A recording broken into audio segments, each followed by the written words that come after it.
गुरुर्ब्रह्मा गुरुर्विष्णु गुरुर्देवो महेश्वरा गुरु साक्षात् परम ब्रह्मा तस्मै श्री गुरुवे नमः। अज्ञानतिमिरान्धस्य ज्ञानाञ्जनशलाकया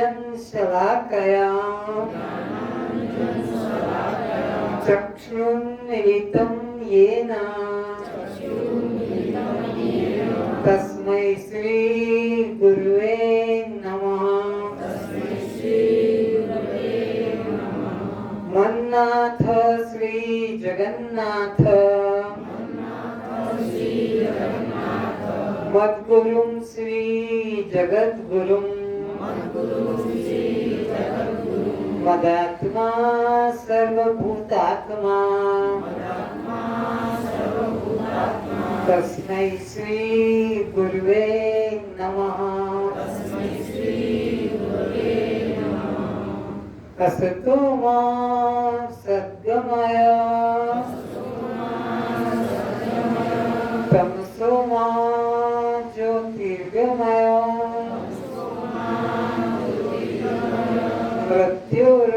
मृत्युर्मामृतं गमय। ओम शांति शांति शांति।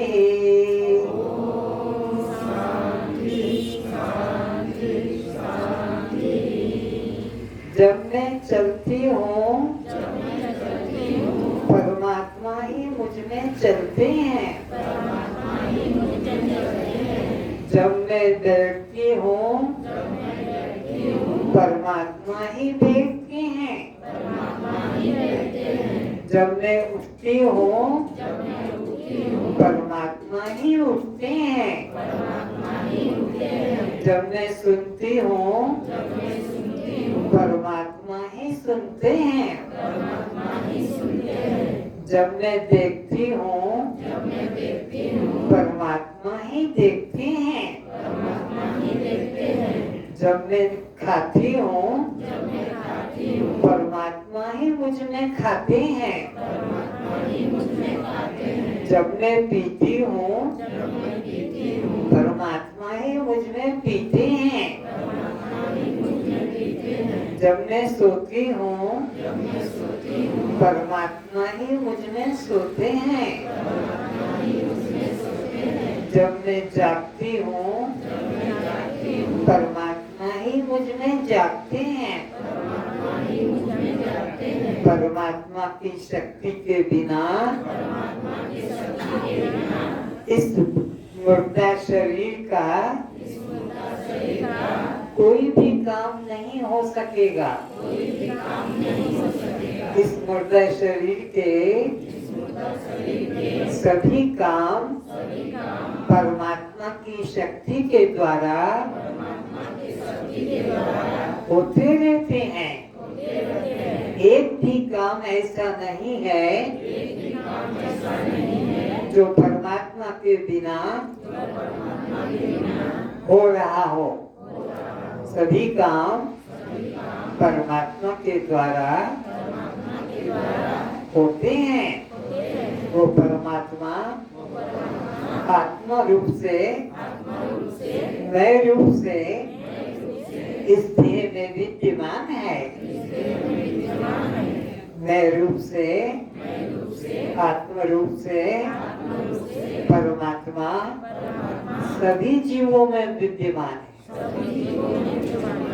एक भी जीव परमात्मा से रहित नहीं है।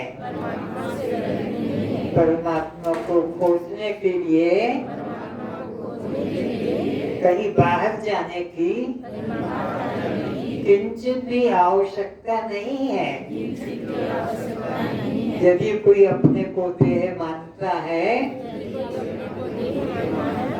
और परमात्मा को खोजने जाता है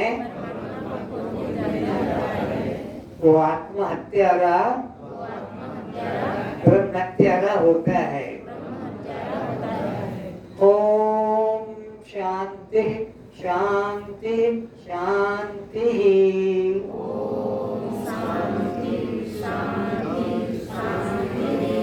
सभी मंगल नेत्रों को खोलें। श्रोताओं के रूप में उपस्थित सभी दिव्य पुण्यात्माओं के चरणों में मेरा प्रणाम।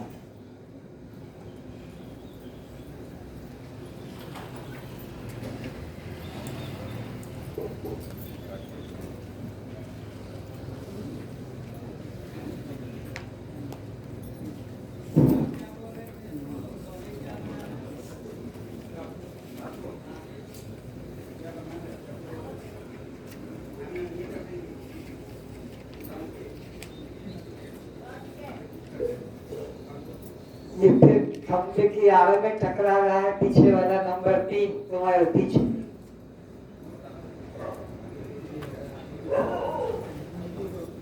आगे दो खाली क्यों रखा है? आगे दो खाली क्यों है? कोई रिजर्वेशन नहीं है। अपना आगे आ जाओ, आगे बैठो।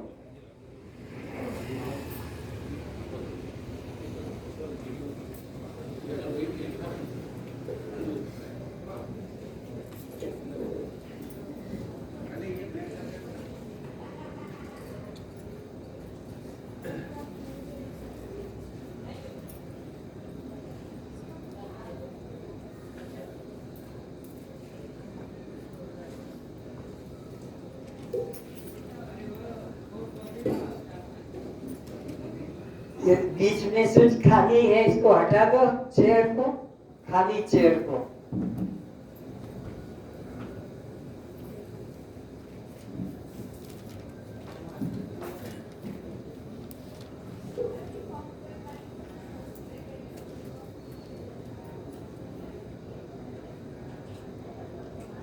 प्रश्न करते हैं, असतो मां सद्गमय का क्या अर्थ है? कौन बताएगा? हाथ उठाओ। कोई नहीं। हाँ बोलो। असत पथ से निवृत्त करी सत्मार्ग को तो जोर से। असत पथरु मते निवृत्त करी सत्मार्ग। ठीक बोला है कि और कोई करेक्शन करेगा? ठीक है। तमसोमा ज्योतिर्गमय का अर्थ कौन बताएगा? महिलाओं में कोई नहीं है। तो अभी तक तो पुरुष बन के बैठे थे, तो फिर महिला बोला तो हाथ उठाया। तमसोमा ज्योतिर्गमय का मतलब कौन बताएगा? तुम ही बताओगे, और कोई दूसरा नहीं है। अंधकार से। हाँ बोलो। अज्ञान, अंधकार से निकाल कर ज्ञान के प्रकाश में लाने की कृपा कर। कौन किससे प्रार्थना करता है? शिष्य जिज्ञासु आचार्य गुरु से कि हे गुरुदेव, असत से निकाल कर मुझे सत्य मार्ग पर लाओ। ये संसार में तो परमात्मा के नाम पे सब भ्रांतियां, मंदिर माला पूजा पाठ व्रत उपवास में सब फंसे। यहाँ से निकाल कर परमात्मा का जो सत्य मार्ग है ज्ञान, उसमें लाने की कृपा करें। और अज्ञान अंधकार से निकाल कर आत्म ज्ञान में चलाने की कृपा करें। मृत्युर्मा अमृतम गमय का क्या मतलब है? कोई है? कोई नहीं। तुमने से कोई है? पुरुषों में भी कोई नहीं और महिलाओं में? हाँ बोलो। मृत्यु लोक उद्धार करी अमरात्मार शब्द अमरात्मा। ठीक है, बैठो।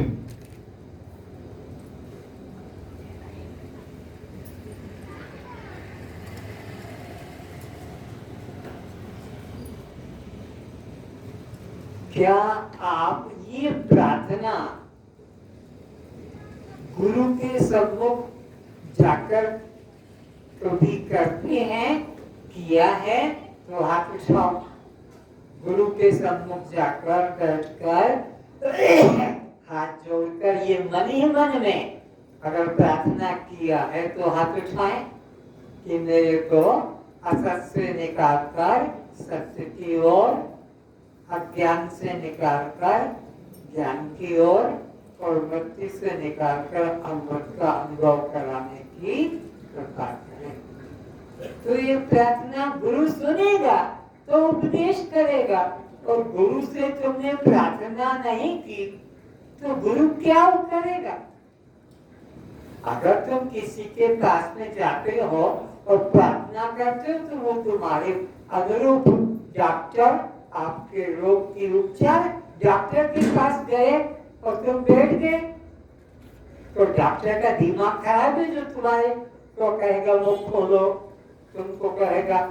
तो रोगी का काम क्या है? डॉक्टर के पास जाकर प्रार्थना करना कि सर में दर्द, पेट में दर्द, कमर में दर्द, कि दांत में दर्द, बोलोगे तो वो दवा देगा। तो गुरु के निकट जाकर तुम चुपचाप बैठ गए, कुछ भी लाभ नहीं, क्योंकि गुरु को क्या परेशानी है जो अपने आप चिल्लाएगा?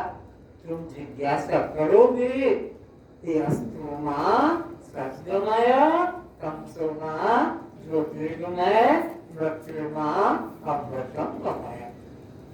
ये संस्कृत में तुम न भी बोल पाओ, हिंदी उड़िया में तो कह सकते हो कि मेरे को जन्म मरण के चक्र से मुक्ति दिलाओ, मुझे बंधन से मुक्ति दिलाओ, मुझे आत्मा का अनुभव कराओ, मुझे परमात्मा का दर्शन कराओ, इत्यादि कुछ तो बोलोगे, और नहीं बोलोगे तो कुछ लाभ नहीं होगा।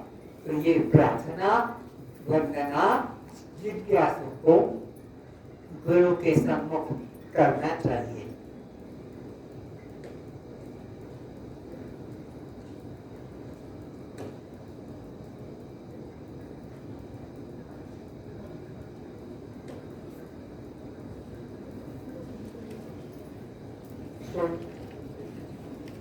स्वस्थ शरीर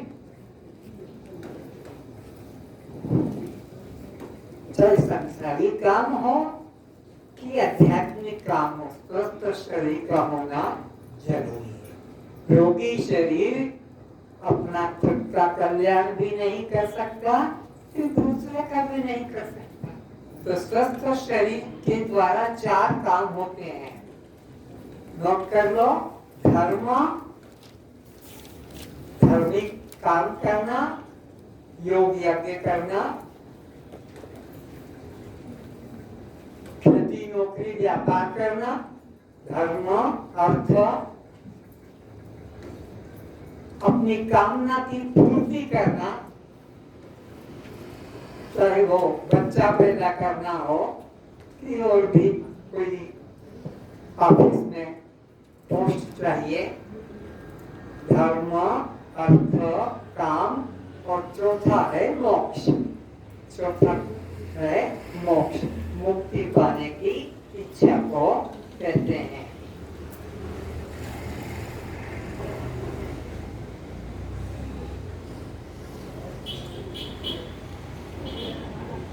जो श्राद्ध करते हैं ये मरा के प्रति करते हैं कि जिंदा के प्रति? सबको रहना चाहिए। अपने घर में बाप के, दादा के कि नाना के कि किसी के नाम का कोई श्राद्ध करता है तो वो मरे हुए का करते हैं कि जिंदा में करते हैं? मरे हुए का।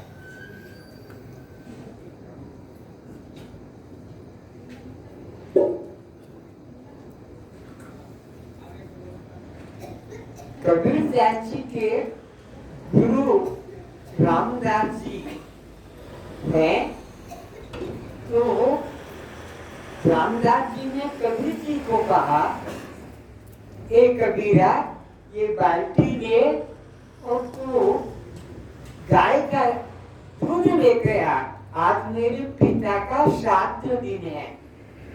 कबीरदास जी बाल्टी उठाते हैं और जंगल की ओर आश्रम से दूर जाते हैं और एक गाय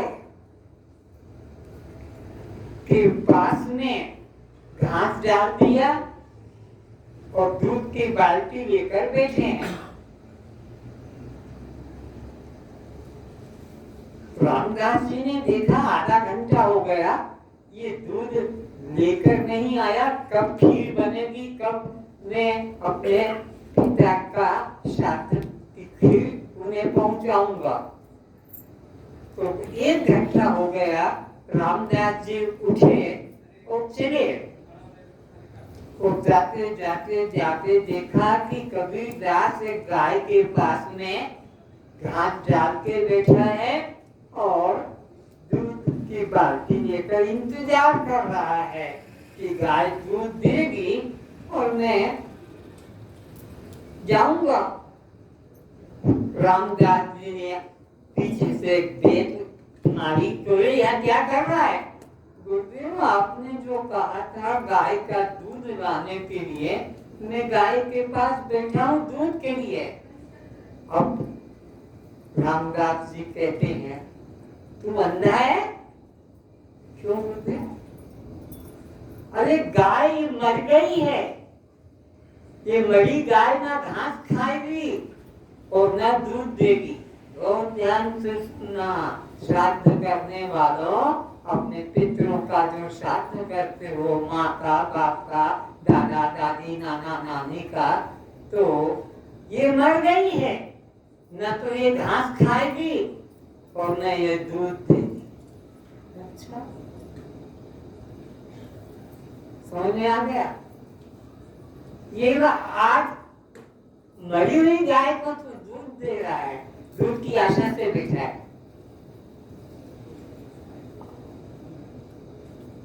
कबीरदास जी ने पूछा, ये आपके दादाजी का, आपके पिताजी का जो श्राद्ध करे, ये कब मरे थे? बोले 1 साल हो गया। कबीरदास जी ने अपने गुरु से पूछा कि जिनका तुम श्राद्ध आज कर रहे हो, ये कब मरे थे? बोले 1 साल हो गया। 1 साल मरे वो गाय, वो खीर खाएंगे? आज की मरी घास नहीं खाएगी और दूध नहीं देगी, और तुम्हारे दादा की दादाजी ये 1 साल 2 साल 10 साल पहले मरे और तुम उनका श्राद्ध करते हो, तो वो मरे हुए खाएंगे? कबीरदास जी की बात सुन के रामदास जी गुरु को होश आ गया कि ये बात तो चेला है, शिष्य है, पर बात तो बुद्धि की कर रहा है। आज की मरी गाय जब दूध नहीं दे सकती है, तो यह 5 साल की 2 साल की पहले मरा पित्र वो क्या मरा हुआ खाएगा? और देखो, अगर ये मरे हुए मरकर रह जाते तो धीरे धीरे पृथ्वी जन शून्य हो जाए, क्योंकि जो मरे मर गए, जो मरे मर गए, तो यहाँ पे लोग देखने को नहीं मिलते, लोगों की कमी नहीं, जनसंख्या बढ़ती जा रही है। तो इसका मतलब है कि कोई मरकर मरा नहीं रहता है, जन्म लेता है। 84 लाख योनियों में भटकता है। वो तो मरा कि कुत्ता बन गया, मरा कि गाय बन गई, मरा कि घोड़ा गधा बन गया। तो 84 लाख योनियां किस प्रकार की है, कोई बताए तो? 9 लाख प्रकार के जल में रहने वाले, 10 लाख प्रकार के आकाश में उड़ने वाले, 11 लाख प्रकार के जमीन के अंदर छुपकर रहने वाले, और फिर 30 लाख चार टांगों से चलने वाले, और 4 लाख 2 टांगों से चलने वाले, और जमीन से पैदा होने वाले 30 लाख। तो मरा क्यों? तो जन्म लिया। ये 84 लाख किस लिए है? जन्म लेने के लिए। किनको? जिनके जो कर्म है। तो मरकर कोई मरा नहीं रहता है, वो जन्म ले लेता है और अपने कर्मों का फल वह भोगता है। ये विवेक जागृत करने की बात है। तो जीवात्मा मरता नहीं है, क्या बनता? शरीर बनता। 9 लाख प्रकार में कि 10 लाख प्रकार में कि 11 लाख प्रकार में कि 20 लाख प्रकार में कि 30 लाख प्रकार में कि 4 लाख प्रकार में, ये सब शरीर बदलते हैं, मरता ही नहीं रहता है।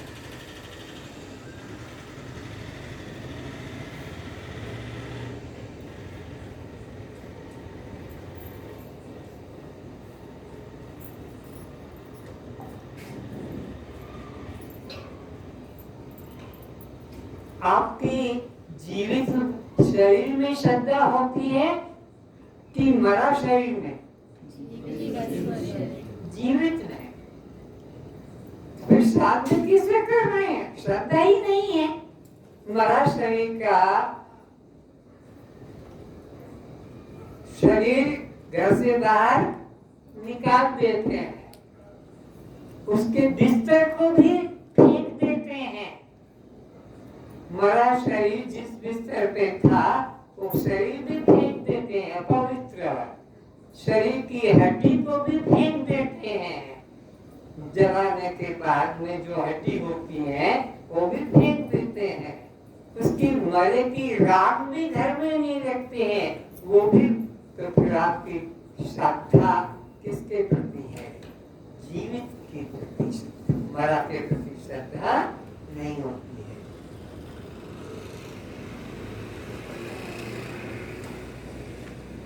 तो बताएं, सत किसे कहते हैं? सत सत की परिभाषा, जिसका कभी नाश, उसे सत्य। तो मिथ्या किसको कहते हैं? जन्मे और मरे, जन्मे और। तो शरीर सत्य है कि मिथ्या है? क्यों मिथ्या है? जन्मता है, मरता है। लेकिन आत्मा सत्य है कि मिथ्या है? आत्मा सत्य है। और वो आत्मा कौन है? मैं हूँ। और ये नाम जो है ये कल्पित है, दरबार चलाने को। जिसको बुलाना है वही आए, दूसरा ना आए, इसमें एक नाम रख देते, कोई भी कल्पित। उसने वो वस्तु कुछ होती, असत की पहचान क्या? जो उसका हाथ होता है, लेकिन ढूंढ कर छूकर बताया। आप जड़ हैं, जड़ की क्या पहचान? जो खुद को भी नहीं जानता, अपने को भी नहीं जानता, दूसरे को नहीं जानता। चेतन किसे कहते हैं? जो सबको जो जानता है, अपने को भी जानता और सबको। तो आप श्रोता लोग जड़ है कि चेतन है? चेतन। तो दृश्य किसे कहते हैं? दृश्य जो दिखाई पड़ता है पर देख नहीं सकता। तो दृष्टा किसे कहेंगे? जो देखता है पर किसी को दिखाई नहीं देता। तो आप दृष्टा है कि दृश्य हैं? आप क्या हैं? आप देखने वाले हैं। दिखने वाला तो आपका शरीर है, आप शरीर नहीं है, आप दृष्टा है। दृष्टा है चेतनात्मा। शव किसको कहते हैं? जो निष्क्रिय, निष्प्राण, निर्जीव हो। निर्जीव, निष्प्राण, निष्क्रिय को शव कहते हैं। निर्जीव, निष्प्राण, निष्क्रिय को। लेकिन शिव किसको कहेंगे? इसके उल्टा, सजीव, सप्राण और सक्रिय को शिव कहते हैं। आपके शरीर में कौन शव है, कौन शिव है? मैं शिव हूँ और मेरा शरीर, मैं दृष्टा हूँ, मेरा शरीर, मैं आत्मा हूँ, मेरा शरीर। अनात्मा के लक्षण क्या क्या हैं?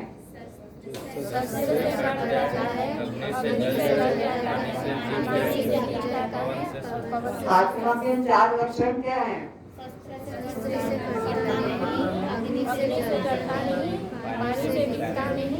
तो शरीर दृष्टि से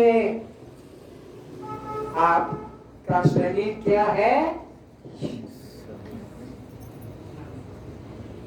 अनात्मा। शरीर दृष्टि से आपका शरीर क्या है? क्यों अनात्मा? कट जाता है, जल जाता है, बीत जाता है, सूख जाता है। चेतन दृष्टि से आप आत्मा है कि अनात्मा? हम आत्मा है चेतन दृष्टि से। क्यों? न तो कभी कटते हैं, न कभी जलते हैं, न कभी भीगते हैं, न कभी सूखते हैं। तो कौन कटता है? शरीर। कौन जलता है? शरीर। कौन भीगता है? शरीर। कौन सूखता है? शरीर।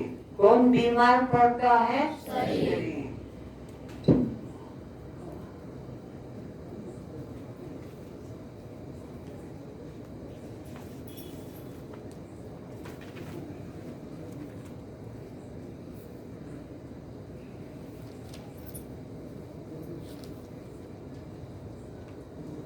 स्वयं प्रकाश किसे कहते हैं? पुरुषों में क्या हाथ उठते ही नहीं है, सभी बेकार होते हैं। बोलो ना फिर। जो स्वयं प्रकाशित होता है, सबको प्रकाशित करे और खुद किसी से प्रकाशित वो स्वयं प्रकाश, अपना प्रकाश। पर प्रकाश किसे कहते हैं? जिसका खुद का प्रकाश दूसरे से जो प्रकाशित होता है वो क्या है? चंद्रमा स्वयं प्रकाश है कि पर प्रकाश? पर प्रकाश। क्योंकि चंद्रमा को कौन प्रकाश करता है? सूर्य करता। सूर्य स्वयं प्रकाश है कि पर प्रकाश?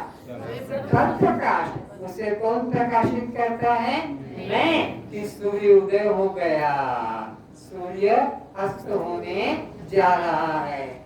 तो सूर्य अपने होने को नहीं बताता है, हम बताते हैं। तो हम क्या है? सबको प्रकाशित करते हैं। सूर्य को, चंद्रमा को, तारों को, नक्षत्रों को, जगत को। हमको कोई प्रकाशित नहीं करता।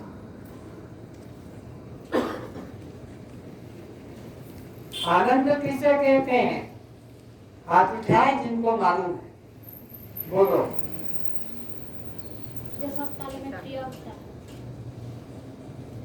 जो कभी दुख में बदलता, सदा आनंद रहता है।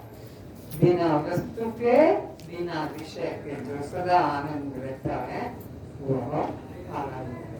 सुख कौन? जो दुख में हर चीज सुख देती फिर वही दुख हो जाता है, नष्ट होने से, खराब हो जाने से। तो सुख और आनंद में क्या भेद है? सुख तो आकर चला जाता है और आनंद कभी जाता नहीं। वो कौन है? आनंद मेरा स्वभाव है। रोज गहरी नींद में रात में सुख से सोया, बड़ी मीठी नींद आई। पति मरे, पत्नी मरे, बेटा मरे, बाप मरे, जो भी हो, लेकिन गहरी नींद में सबको एक जैसा आनंद आता। जागृत का आनंद अलग है, स्वप्न का आनंद मिलना बिछड़ना अलग है, लेकिन गहरी नींद का, सुषुप्ति का एक जैसा है।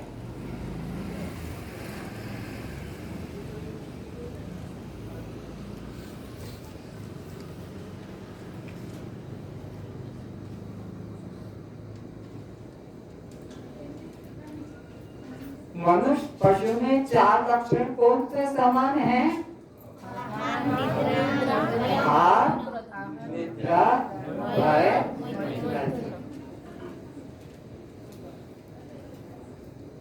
पुरुषों की अपेक्षा महिला मंडल ज्यादा अग्रसर है।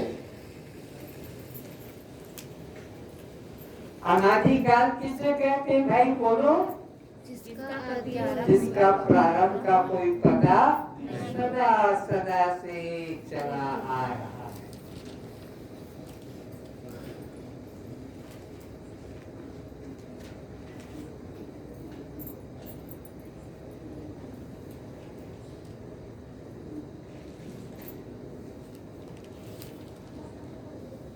84 लाख योनियों का जीव कब से चक्र काट रहा है?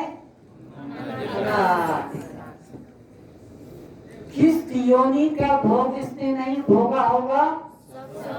बोलो, किसी से भी तुम नफरत नहीं कर सकते, क्योंकि सब योनियों में से भोग भोग कर आगे बढ़े हो। पत्ते खाकर कब जीवन व्यतीत किया था?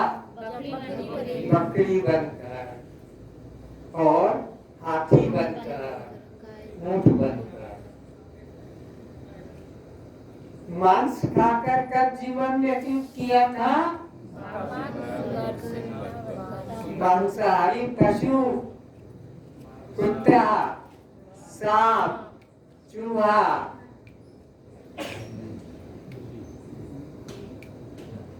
मांस खाकर जीवन व्यतीत किया। और मनुष्य होकर भी जिनको ज्ञान नहीं मिला, गुरु नहीं मिला, वे लोग भी मांस खाकर जीवन व्यतीत करते, जबकि यह पशु का आहार।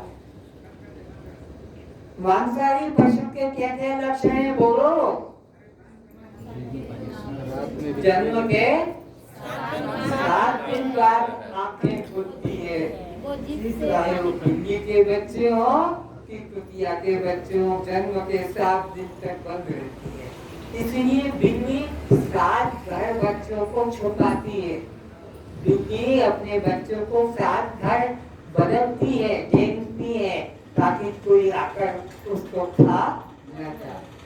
लेकिन गाय के बच्चे, मनुष्य के बच्चे उसी दिन आंखें खोल देते हैं।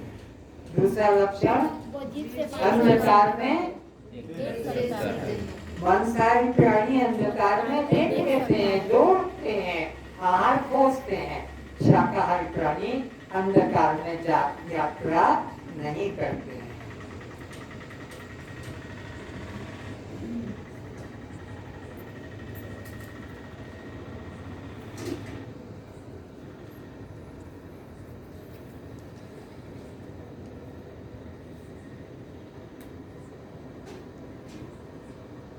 मांसाहारी प्राणियों के केनाइन टीथ होते हैं, लंबे नुकीले।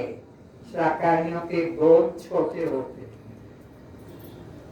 मांसाहारी प्राणी आगे पंजे करके लेटते हैं, शाकाहारी पीछे पंजे करके लेटते हैं।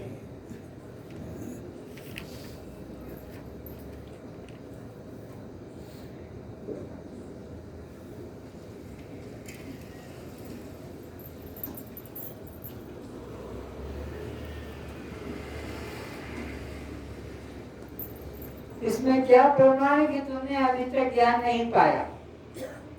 फिर बोलो। कोई के पास बुद्धि नहीं। अगर ज्ञान पाया होता तो मुक्ति हो जाती, क्योंकि वेद का सिद्धांत कोई काट नहीं सकता। ज्ञानादेव तु केवल्यम, ज्ञान से ही मुक्ति की प्राप्ति होती है।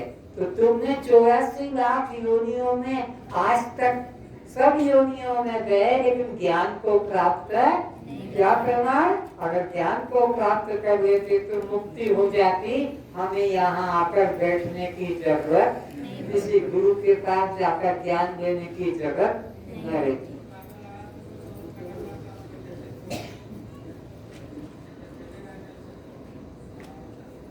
चार भक्त कौन कौन से हैं? आर्थ, अर्थार्थी, जिज्ञासु, ज्ञानी। परीक्षा में आएगा क्या उत्तर दोगे तुम? लिख भी नहीं पा रहे हो और बोल भी नहीं पा रहे हो। भगवान को 4 भक्तों में से कौन सा भक्त प्रिय है? ज्ञानी। प्रभु ही विशेष प्यारा, विशेष प्यारा। सब तो प्यारे हैं पर वो विशेष प्यारा है। क्योंकि सब मेरे बेटे पर ये मेरे को ज्यादा प्यारा है, ये तो मेरा प्राण प्रिय है। तो भगवान ज्ञानी को अपना प्राण प्रिय मानते हैं। गीता के 7वें अध्याय में भगवान ने घोषणा की है।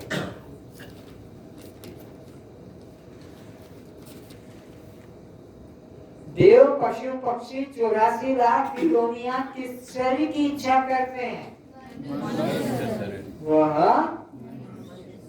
मानव शरीर की इच्छा करते हैं।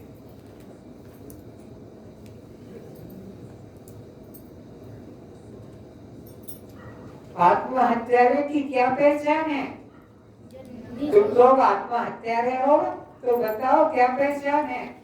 जो निज दाढ़ी मेरी रहे, मूछ मेरी सुंदर रहे, चोटी बाल मेरे रहे, मेरा नाम रहे, मेरी जाति, मेरा उम्र, बर्थडे, ये मानना, ये सब आत्महत्या के देता है। जो अपने को शरीर मानता है, शरीर की अवस्था को अपनी अवस्था मानता है, शरीर के नाम रूप को अपना मानता है, ये सब आत्महत्या है।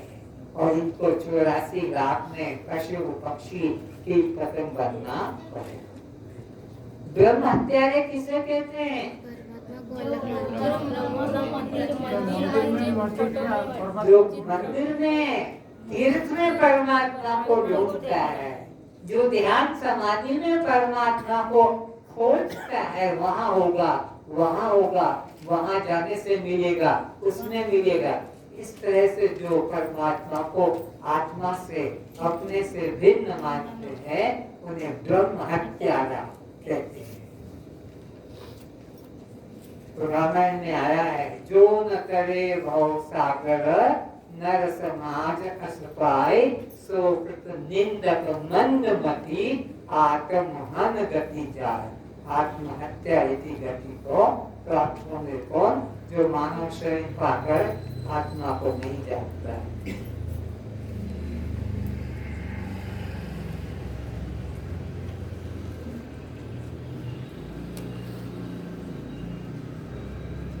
तो किस मनुष्य को पशु के समान कहा है?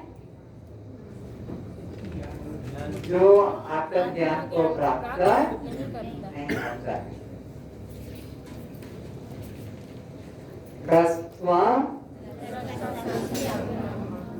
दृष्टा साक्षी आत्मा। तो जन्म मरण किसको? भूख प्यास किसको? सुख दुख किसको? बनमोक्ष किसको?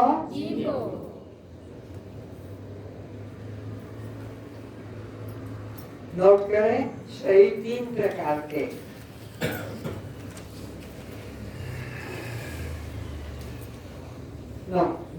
स्नान 3 प्रकार के, शरीर 3 प्रकार के हैं, लेकिन स्नान को स्नान 3 प्रकार के हैं, शारीरिक, मानसिक, आत्मिक।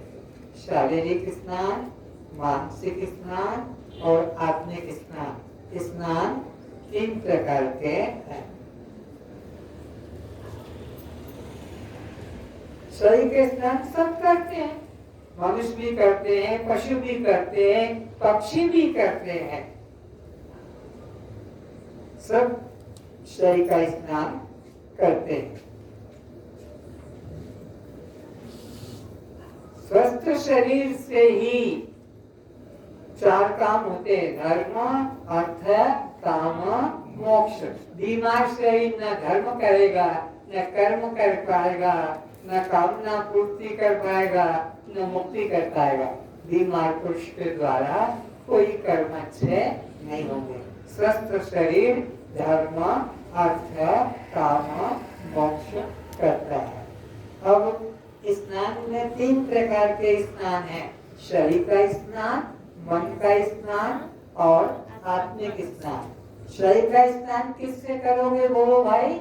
जल और साबुन से शरीर का स्नान। उससे फल क्या मिलेगा? मन शुद्ध हो जाएगा, शरीर शुद्ध हो जाएगा, स्फूर्ति आ जाएगी। शरीर स्नान का फल क्या है? शरीर में ताजगी आ जाना, आलस्य मिट जाना, स्फूर्ति आ जाना। साधन क्या है? जल और साबुन। एक स्नान। दूसरा स्नान है मानसिक स्नान। मानसिक स्नान किससे होगा? जप के द्वारा, ध्यान के द्वारा, पूजा पाठ के द्वारा। इससे मन हमारा संसार से हटके और परमात्मा के तरफ, भगवान के तरफ रखता है। मन निर्मल हो जाता है, मलिन मन हमारा शुद्ध हो जाता है और ब्रह्म को पाने की जिज्ञासा। मानसिक स्नान से मन की शुद्धि हो जाती है और ब्रह्म को पाने की जिज्ञासा जगती है, ब्रह्म को पाने की कि ब्रह्म कैसे मिले। मानसिक स्नान काय के द्वारा होगा? प्राणायाम करने से, ध्यान करने से, सत्संग करने से, विचार करने से। उससे क्या फल मिलेगा? चित्त प्रसन्न और एकाग्र हो जाएगा। शरीर स्नान से शरीर निर्मल हो जाता है, मानसिक स्नान से मन प्रसन्न हो जाता है, एकाग्र हो जाता है और ब्रह्म को पाने की जिज्ञासा रहती है। तुम जितने बैठे हो तुमको ब्रह्म पाने की जिज्ञासा जग गई। अब तुमको न कर्म की जरूरत है ना उपासना की जरूरत है। कर्म उपासना का फल है ब्रह्म जिज्ञासा। तुमको सत्संग के माध्यम से ही, 5 दिन के सत्संग से ही ब्रह्म को पाने की जिज्ञासा जग गई तो तुम्हारे 96,000 मंत्रों का बोझ हट गया। 80,000 मंत्र तो तुम्हारे कर्म कांड के हैं और 16,000 मंत्र उपासना कांड के हैं। वेद में 1 लाख मंत्र नोट करो, उसका हिसाब लिखो। वेद में 1 लाख मंत्र हैं, 80,000 मंत्र कर्म कांड के हैं, 80,000। 16,000 मंत्र उपासना कांड के हैं, 16,000 मंत्र उपासना कांड के हैं और 4,000 मंत्र ज्ञान कांड के हैं। 96,000, 16,000 और 80,000, 16,000 और 4,000 टोटल हो गए 1 लाख। अब आध्यात्मिक स्नान कौन कौन सा है? वो किससे होगा? ज्ञान से होगा। आत्मिक स्नान किससे होगा? ज्ञान से होगा। फल मुक्ति मिलेगी। उसका फल क्या मिलेगा? जीवित अवस्था में मुक्ति मिल जाएगी और उसका अनुभूति क्या होगी?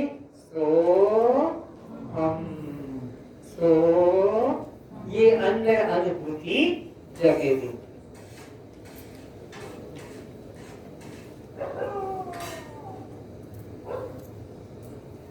तो शरीर स्नान कब करना चाहिए? नींद टूटने से पहले, सूर्योदय से पहले।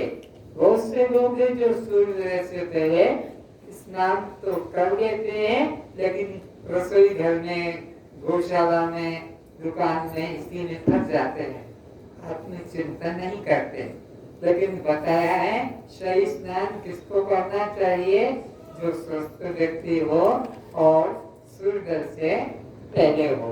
बीमार व्यक्ति के लिए पानी अगर गर्म अनुकूल पड़ता है तो गर्म पानी से नहाए, ठंडे पानी से बीमार आदमी न नहाए।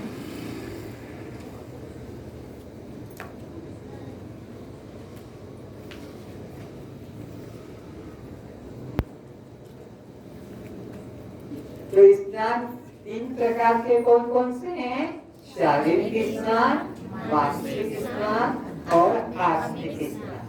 शरीर स्नान का साधन क्या है? जल, साबुन। मानसिक स्नान का साधन क्या है? प्राणायाम करना, जप करना, सत्संग करना। और आत्मिक स्नान का साधन क्या है? ज्ञान करना। ठीक।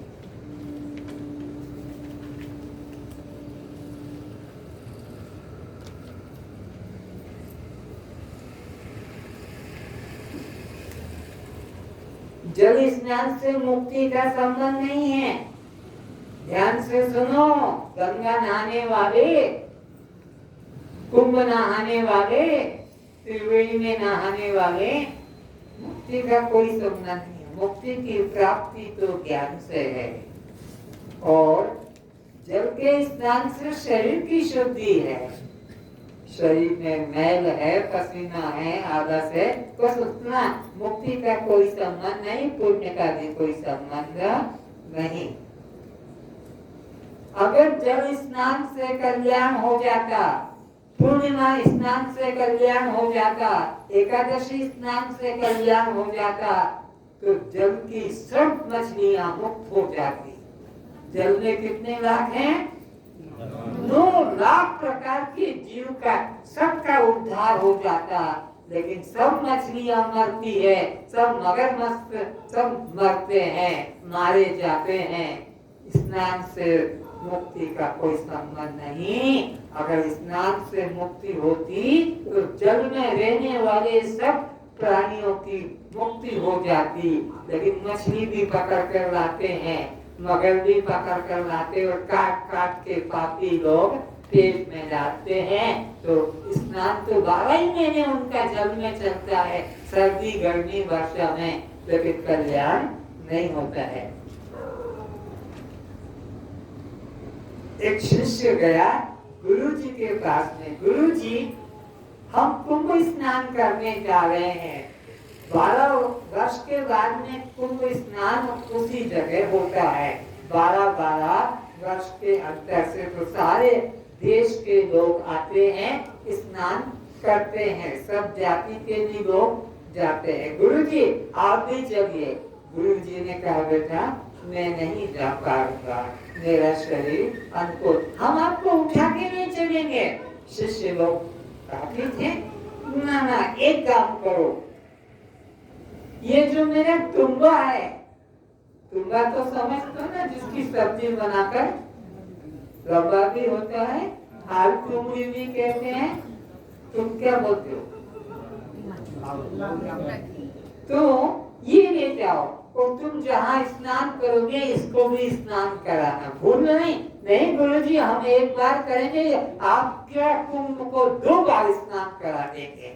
कुंभ को लेके गए, जहाँ कुंभ था, हरिद्वार में कहो, इलाहाबाद में कहो, या उज्जैन में कहो, या नासिक में, ये 4 जगह मुख्य है जहाँ 12 वर्ष में कुंभ स्नान होता है। और देश के सभी लोग वहाँ अपना पाप धोने के लिए और मुक्ति पाने के लिए जाते हैं। होता कुछ भी नहीं, लेकिन बताया जब वो शिष्य लोग कुंभ स्नान करके इलाहाबाद से आए तो गुरु जी को जाके प्रणाम किया, और वो जो तुम्बा था गुरु जी का उसके आगे रख दिया। ये गुरुजी आपका तुम्बा। गुरुजी ने पूछा क्यों भाई तुमने इसको स्नान कराया? गुरुजी 2 बार स्नान कराया। ऐसा नहीं आपकी आज्ञा का। अच्छा तो वो तुम्बे में से सबको चाना मत दिया गुरुजी ने।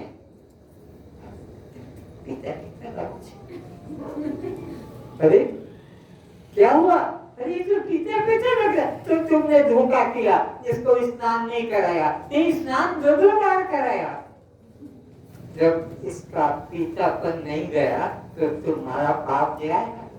तुम जो कुंभ में गए और कहा ना कि हम स्नान कराकर आए हैं इसको भी, और हमने भी स्नान किया है, तो स्नान से पुण्य का कोई संबंध नहीं है। ज्ञान पाओगे कल्याण होगा। अब तीर्थ स्थान का थोड़ा दृश्य देख लो। ट्रेन का 75 पैसेंजरों का वो डब्बा है, कहीं 60 कहीं 70, और कुंभ के समय 100 आदमी घुस जाते। अब देखना विचारना, बैठने की जगह नहीं। वो बैठा हुआ आदमी उठकर पेशाब घर चला जाएगा तो वहां दूसरा आकर बैठ जाएगा। पेशाब घर तक जाना भी मुश्किल है, पेशाब घर में भी लोग खड़े हैं, क्योंकि कुंभ का पुण्य लेना है तो बैठने को जगह नहीं मिली, ट्रेन में घुस गए।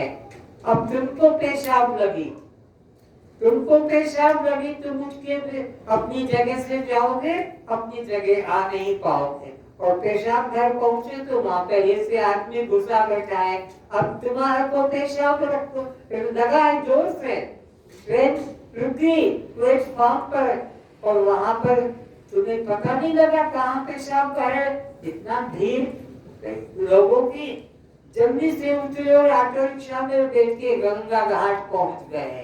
और गंगा घाट पहुंचने के बाद में वहां पहले से लिखा है यहाँ पेशाब करना मना है, बड़े अक्षरों में लिखा है। पेशाब कब से होगी थी? ट्रेन में से। ट्रेन में जगह नहीं मिली, स्टेशन प्लेटफॉर्म पर भी पता नहीं लगा।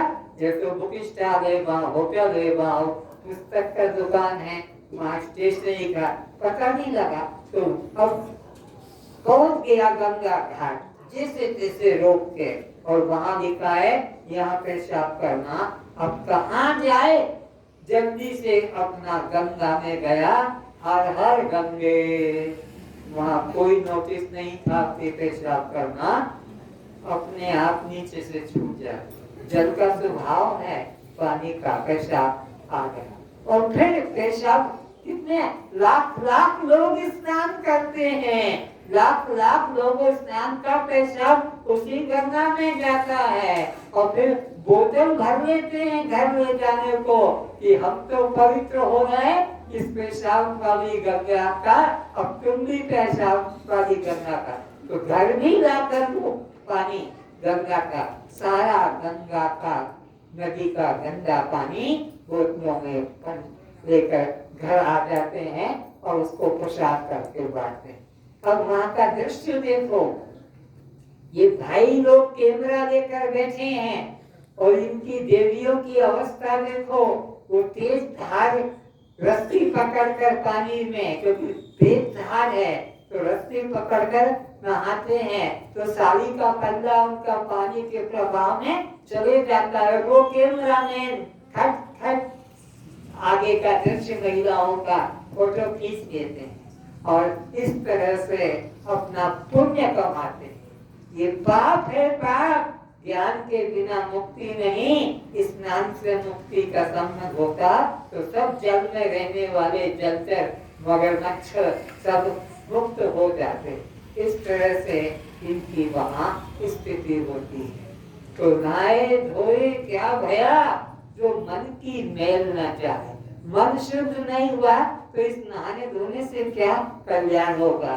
नींद सदा जल में रहे, धोए बास न जाए। मछली 12 महीने जल में है, पर खरीद कर लाने वाले उसको रगड़ रगड़ के मैल हटाते तब भी उसकी बदबू। नहाए धोए क्या भया, जो मन की मेल न जाए। नींद सदा जल में रहे, धोए बास न जाए, उसकी बदबू जाती नहीं है। इस तरह से वह प्रसाद मानते हैं। देह कुंभ है और इसमें भरा है आत्मा अमृत। तो देह रूपी कुंभ में आत्मा रूपी अमृत का जो स्नान करता है, जो यहाँ कराया जाएगा, सिखाया जाएगा, 1 सप्ताह में सब मुक्ति का अनुभव करेंगे। उसमें कोई ज्यादा आपको साबुन तेल कपड़े की जरूरत नहीं रहेगी।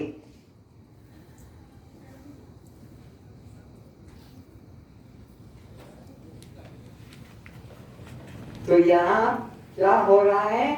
विचार रूपी मंथन, विचार रूपी मंथन चल रहा है। आज अब कोई किसी अद्भुत फिल्म दिखाई जाएगी। सुखी आदमी की कमीज कैसी होती है उसको दिखाएंगे, जो आदमी को और कोई कामना की जरूरत नहीं, सब उसको सुख मिल जाते हैं। वो कमीज कैसी होती है अभी आपको देखने को मिलेगा। तो उपवास के ऊपर विचार करते हैं। उपवास किसे कहते हैं? स्नान देख लिया, श्राद्ध भी देख लिया। अब उपवास मन की परमात्मा, नोट करो, मन का परमात्मा के समीप होने को उपवास कहते हैं। उपसमीपे यो वासः, उपसमीपे यो वासः जीवात्म परमात्मनः उपवासः सतु विज्ञेय न तो कायशोषण। परमात्मा की समीपता का अनुभव करना ही वास्तविक उपवास है। भूखे मरना या शाकाहारी भोजन करना या फलाहारी भोजन करना, उसको उपवास नहीं कहते हैं, वो बकवास है। उपवास कैसा करना चाहिए? गीता के 6 अध्याय के 16-17 श्लोक में भगवान कहते हैं, न तो अधिक खाने वाले का न भूखे रहने वाले का होता है उचित खाना, उचित ही पीना, उचित ही शयन करने वाले का जीवन सफल होता है। गीता के 6 अध्याय के 16-17 श्लोक में भगवान ने घोषणा की है।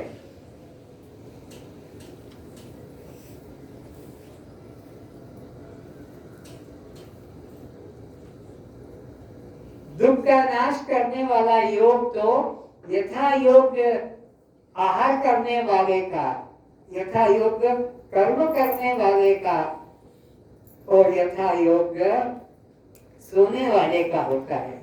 उचित सोना है, उचित खाना है, उचित पीना है, उचित कर्म करने वाले का होता है। जो व्यक्ति बहुत खाता है और कोई बिल्कुल भी नहीं खाता, इनका योग सिद्ध नहीं होगा। अधिक सोने वाले का भी योग सिद्ध नहीं होगा, अधिक जागने वाले का भी योग सिद्ध। उचित आहार, उचित विहार, उचित कर्म और उचित ही शयन करने वालों का होता है। ऐसा भगवान ने गीता के अंदर वर्णन किया है। और भी गीता के 17 अध्याय के 8, 9, 10 श्लोकों में इसका वर्णन दिया है, उसको भी सुन लें।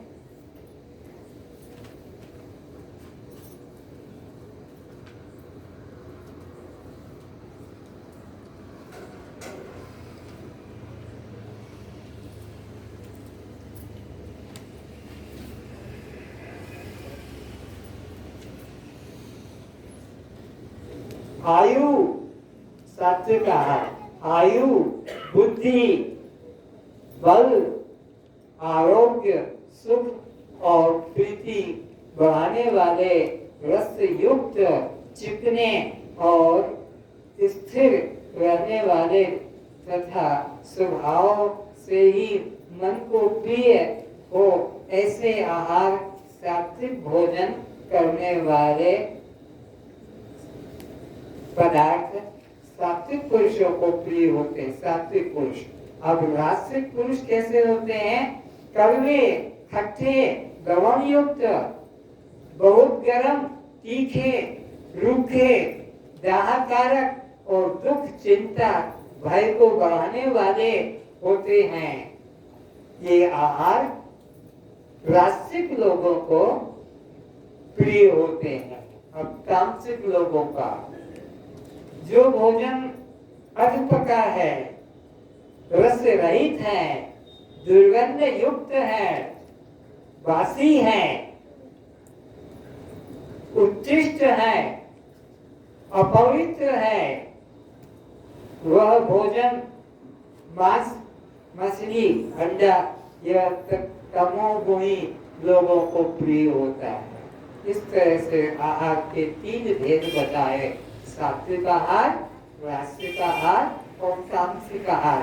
सात्विक आहार देव पुरुषों को प्रिय लगता है, राजसिक आहार संसारी लोगों को प्रिय लगता है और तामसिक आहार असुर प्रकृति के लोगों को प्रिय होता है। इस तरह से भगवान ने बताया।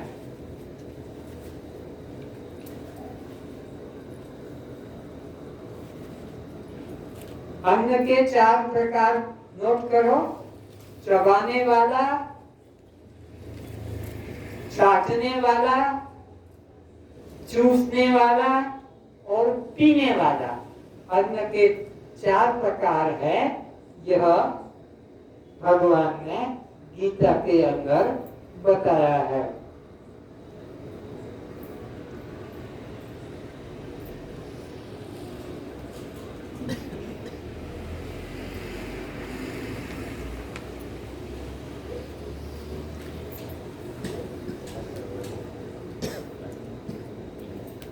अब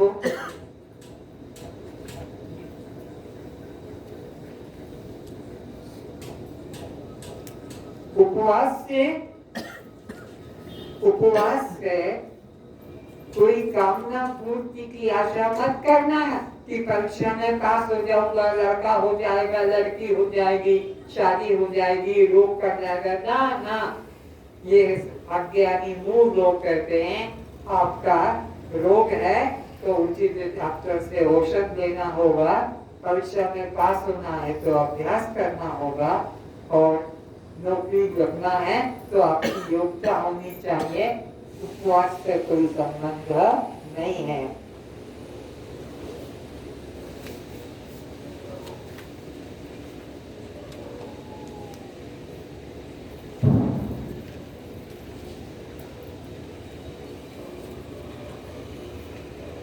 भोजन के पहले पानी पीना चाहिए, अमृत की तरह होगा।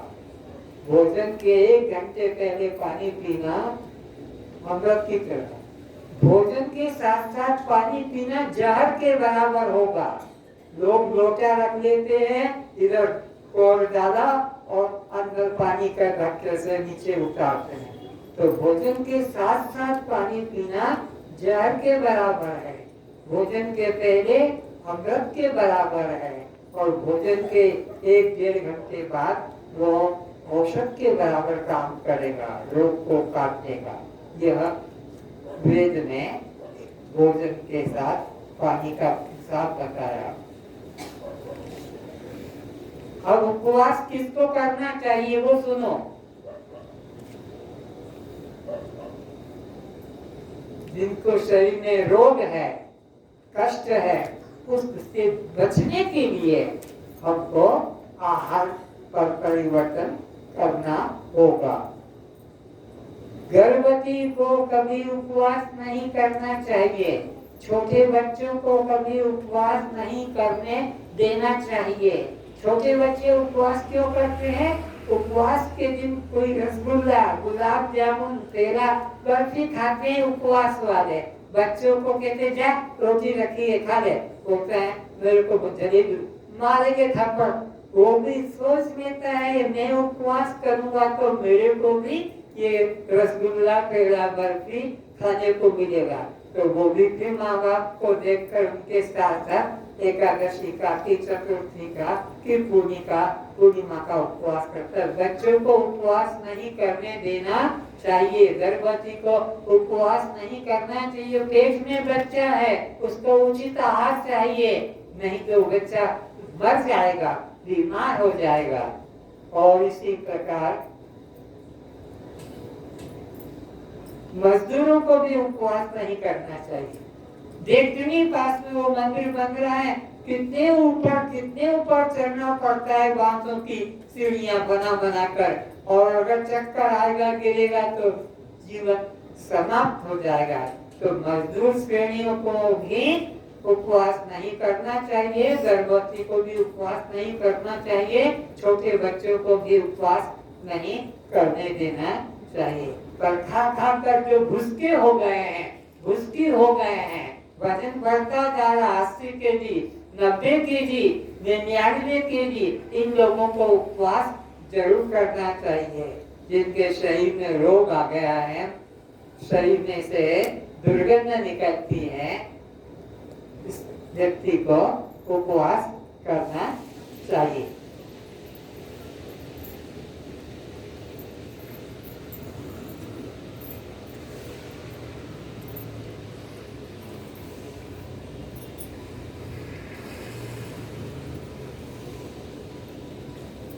पति की उम्र बढ़ाने के लिए उपवास किया जाता है, सावित्री अमावस्या उपवास, पति की उम्र। लेकिन याद रखो, पति की उम्र बढ़ाने वाली महिला उपवास करती फिर भी रानी बन जाती है। ये रानी क्यों हो गई? इसका पति क्यों मर गया? सावित्री अमावस्या तो करती थी, लेकिन उससे पति का कोई संबंध है? पति की उम्र का पति से संबंध है, स्त्री की उम्र का स्त्री से संबंध है। पर सोचते हैं कि पति का उम्र बढ़ जाएगा, अगर पति की उम्र बढ़ जाती है तो स्त्री की उम्र बढ़ाने के लिए पुरुष लोग कौन सा उपवास करते हैं? बोलो, कौन सा करते हो? बोले हमको कोई जरूरत नहीं, हमें तो ये मर जाएगी तो दूसरी ले आएंगे, अब तो सरकारी सांड है, हमारे को कोई नियम नहीं कि एक ही पत्नी होना चाहिए। ये मूर्ख स्त्रियों के लिए नियम बना रखा है कि एक पति मर जाए तो फिर अपना मजदूरी करे, भीख मांगे और अपना जीवन निर्वाह करे। वो दूसरी शादी करना पाप मानते हैं, पर पुरुष लोग एक नहीं दो कर लेते हैं और भी कई नाटक करते हैं।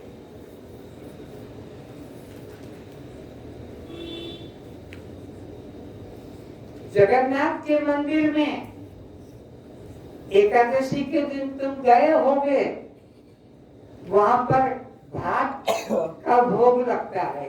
जगन्नाथ का मंदिर जगत को उपदेश करने के लिए है, परमात्मा का सही रूप बनाने के लिए है, परमात्मा का सही रूप बताने के लिए ऐसा रूप बनाया है जगन्नाथ का। तो वहाँ जगन्नाथ के मंदिर के अंदर जो भोग रखा जाता है 12 ही महीने, अगर भात खाने से पाप लगता तो जगन्नाथ का मंदिर में फिर एकादशी को भगवान को भात का भोग नहीं लगता, लेकिन जगन्नाथ के मंदिर में 12 ही महीने काय का भोग लगता है, भात का भोग लगता है।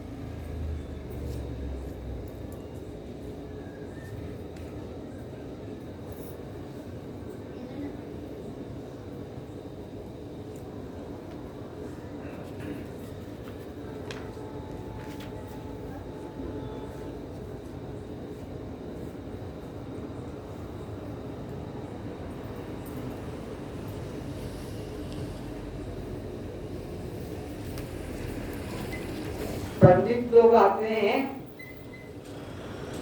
पिताजी मर गए, माताजी मर गए, तो उनके लिए गाय का दान करो।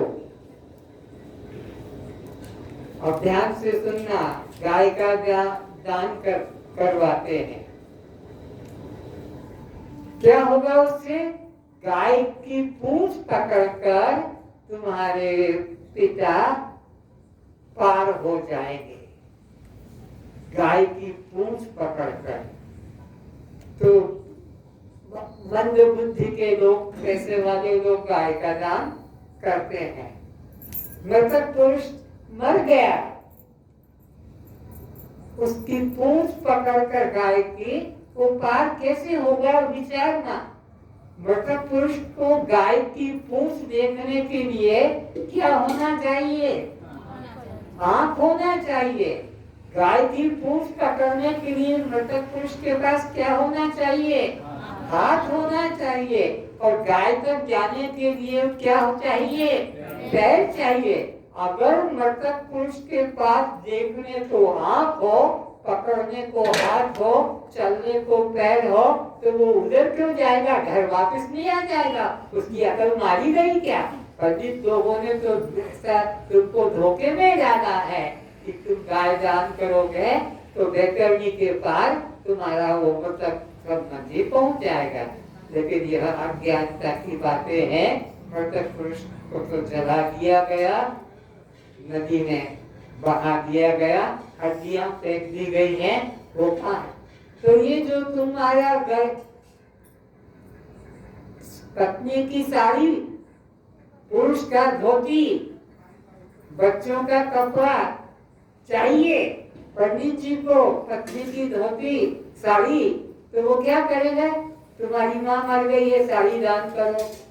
वो साड़ी दान करने से वो तुम्हारा जो मर गई है माँ, उसको मिलेगा।